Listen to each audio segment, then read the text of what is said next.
Good morning. Feed my dogs with me while we talk a little bit about ingredients that go into pet food. We've already talked about the end result is a processed pet food, and I specifically said kibble, but you guys, it's kibble and canned food. It's all the processed pet food, so just beware of that. Anyway, the ingredients that go in, first of all, the end result, we end up with a lot of toxins in our pet food.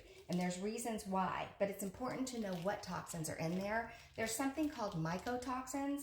These are toxins produced by mold or fungus. And a specific mycotoxin is called aflatoxin. Aflatoxin is the most carcinogenic substance known to science, and it is prevalent in pet food. That right there should get you to stop feeding processed pet food to your pets. But I'm going to give you some more reasons. So with processed pet food, pretty much anything goes.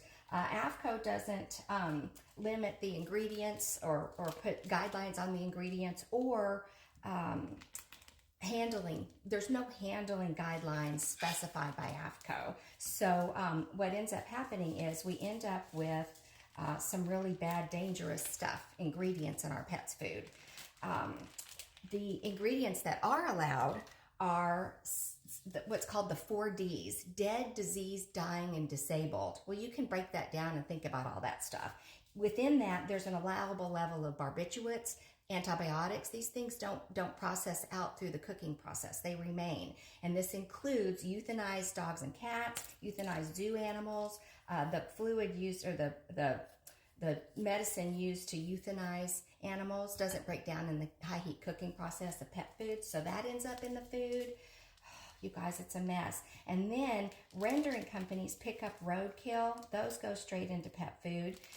Rendering companies are often owned by the pet food industry, so the pet food manufacturers. So that you could put two and two together there. But when you get to where you're actually at the pet processing food plants, if you Google Earth this, you'll see it. You can find pictures online. Because AAFCO doesn't restrict the handling and has no guidelines for that, this ends up being this brew of meat and all kinds of grossness, and they just leave it in these big trucks rotting in the heat or out on the pavement outside of the rendering or the pet food processing plant. And like I said, you can Google Earth and see that. So what the really most concerning thing that happens here, not only is that disgusting, and they obviously don't care about what your pet's eating, but when bacteria builds up, which it's building up like crazy when it's sitting out in the sun in those trucks or on the pavement, when bacteria dies, it releases something called endotoxins. Endotoxins are now prevalent in the pet food. They don't break down through the cooking process, and the more bacteria equals the more endotoxins. So we're talking absolute straight up poison in your pet's food. We don't want this, you guys.